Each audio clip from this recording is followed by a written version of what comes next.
আসসালামু আলাইকুম এভরিওয়ান, স্বর্ণাজ কিচেনে আপনাদের স্বাগতম। কেমন আছেন সবাই?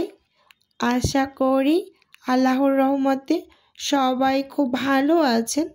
আজকে আমি আপনাদের সাথে শেয়ার করব চায়ের কাপ মেপে একটি ডিম আর আটা দিয়ে চুলায় বেলিনা কেকের রেসিপি। প্রথমেই কেক তৈরি করার জন্য আমি মোলটাকে একটু সেট করে নেব। সেজন্য সামান্য কিছুটা পরিমাণ তেল দিয়ে একটা ব্রাশের সাহায্যে খুব ভালোভাবে মোলটার গায়ে তেলগুলোকে একটু লাগিয়ে নিচ্ছি। আপনারাও কেক তৈরি করার ক্ষেত্রে প্রথমেই মোলটাকে সেট করে নেবেন। আমি বাটিটা সমান করে একটা কাগজ কেটে নিয়েছি। এখন কাগজটা দিয়েও খুব ভালোভাবে একটু তেল ব্রাশ করে নিচ্ছি। দেখতেই পাচ্ছেন, চেপে চেপে একটু লাগিয়ে নিচ্ছি। আপনারাও ঠিক এভাবে করে মোলটা আগে থেকে একটু রেডি করে রাখবেন। একদম হাত দিয়ে খুব ভালোভাবে চারপাশটাকে একটু চেপে চেপে লাগিয়ে দেবেন। খুব ভালোভাবে সেট করে নিয়েছি। এখন এই চায়ের কাপটা মেপেই আজকে আমি কেকটা তৈরি করব। সচরাচর সবার বাসায় মেজারমেন্ট কাপ থাকে না, চায়ের কাপ তো থাকেই। এখন এখানে আমি একটা বাটি নিয়ে নিলাম, সেই সাথে নর্মাল করে রাখা একটা ডিম দিয়ে দিলাম, আর ওই একই কাপের দিয়ে দিলাম হাফ কাপ চিনি, সামান্য একটু লবণ। মিষ্টি খাবারে লবণ দিলে এটা টেস্ট অনেক অংশে বেড়ে যায়। হ্যান্ড উইক্স দিয়ে খুব ভালোভাবে অনবরত বিট করে নিতে হবে।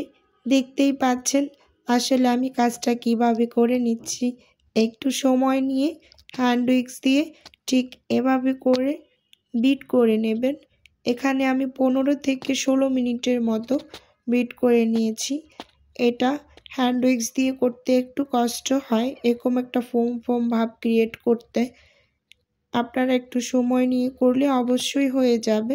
এখন ওই একই কাপের দিয়ে দিলাম হাফ কাপের মতো রান্নার রেগুলার তেল, দিয়ে খুব ভালোভাবে তেলটাকেও মিশিয়ে নিচ্ছি। খুব ভালোভাবে মেশানো হয়ে গেলে এর মাঝে আমি সামান্য একটু ভ্যানিলা এসেন্স দিয়ে দেব। আপনাদের হাতের কাছে না থাকলে আপনারা এখানে একটু লেবুর রস অ্যাড করে দিবেন। দিয়ে খুব ভালোভাবে নেড়ে চেড়ে মিশিয়ে নিচ্ছি। এখন আমি শুকনো উপকরণগুলো অ্যাড করে নেব। সেজন্য এখানে আমি একটা ছাঁকনি নিয়ে নিয়েছি, আর চায়ের কাপের 1 কাপ নিয়ে নিলাম আটা, আর হাফ চামচ নিয়ে নিলাম বেকিং পাউডার, সামান্য একটু নিয়ে নিলাম বেকিং সোডা। আমার হাতের কাছে বেকিং সোডাটা ছিল, সেজন্য সেটাও দিয়ে দিলাম। আপনারা চাইলে স্কিপ করতে পারেন। এবার চেলে নিলাম, অবশ্যই শুকনো উপকরণগুলোকে চেলে নেবেন।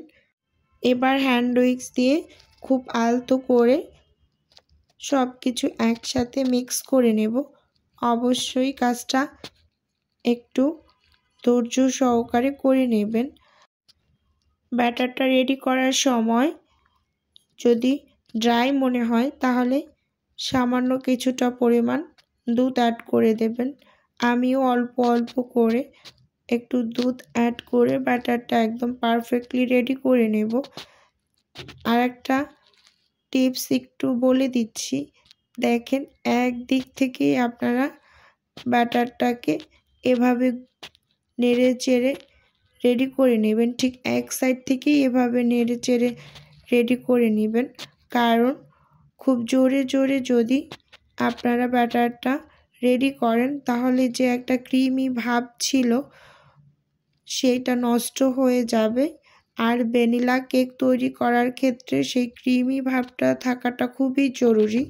এখন আবারও কিছুটা পরিমাণ দুধ দিয়ে ব্যাটারটাকে পুরোপুরি আমি রেডি করে নেব।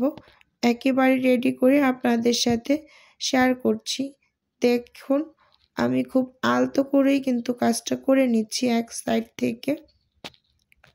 আসলে ভ্যানিলা কেক তৈরি করার ক্ষেত্রে কিছু কিছু জিনিস ফলো করে যদি আপনারা তৈরি করেন তাহলে একেবারেই পারফেক্ট হবে। আমার ব্যাটারটা একদম রেডি, দেখতেই পাচ্ছেন। এক উঁচু করলে একেবারে একসাথে ধীর গতিতে পড়ে যাচ্ছে। এখন কেক তৈরি করার জন্য ব্যাটারটা একেবারে পুরোপুরি রেডি হয়ে গিয়েছে।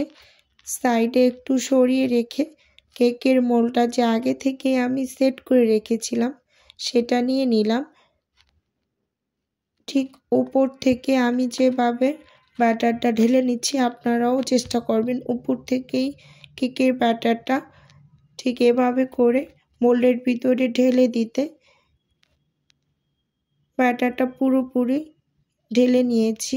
এখন একটা কাঠি দিয়ে আমি একটু এভাবে করে নেড়ে চেড়ে দিচ্ছি যাতে কোনো এয়ার বাবলস না থাকে, আর যদি থেকে থাকে সেটা যেন নষ্ট হয়ে যায়। আর এখন একটু ট্যাপ করে নিচ্ছি হাত দিয়ে। আর এদিকে আমি চুলোতে একটা সিলভারের পাতিল বসিয়ে দিয়েছি, ভিতরে কিছু পেপার আর একটা স্ট্যান্ড দিয়ে ঢাকনা দিয়ে ঢেকে 5 মিনিটের মতো মিডিয়াম হিটে গরম করে নিয়েছি। এখন যে কেকের মোলটা রেডি করে রেখেছিলাম সেটা দিয়ে দিলাম, দিয়ে ঢাকনা দিয়ে ঢেকে প্রায় 35 মিনিটের মতো আমি একটু অপেক্ষা করব। আর এই পর্যায়ে চুলোর আঁচটা মিডিয়ামের থেকে একটু কম থাকবে।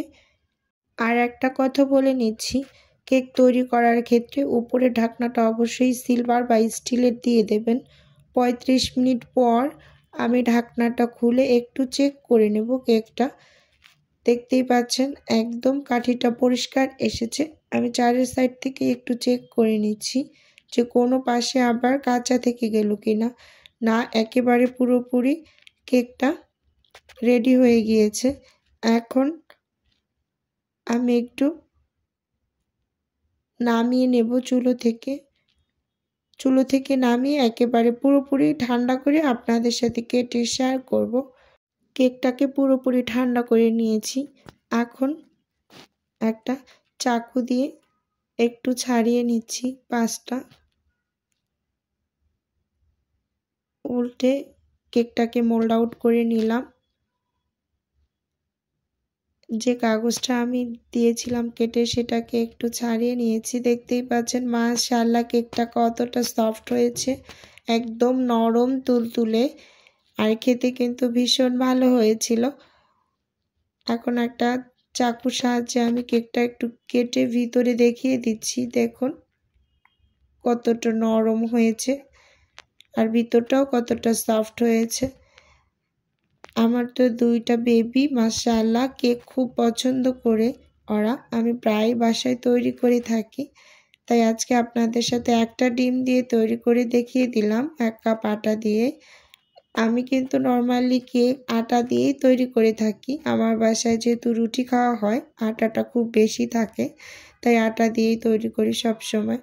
আমার আজকের রেসিপিটি যদি আপনাদের কাছে একটুখানি হলেও ভালো লেগে যায় তাহলে প্লিজ চ্যানেলটি সাবস্ক্রাইব করে আমার সাথে থাকার অনুরোধ রইল। আর ভিডিও শুরুতে একটা লাইক দিয়ে ভিডিও দেখা কন্টিনিউ করবেন। তাহলে আজকের ভিডিও এ পর্যন্তই। আল্লাহ হাফেজ, আসসালামু আলাইকুম।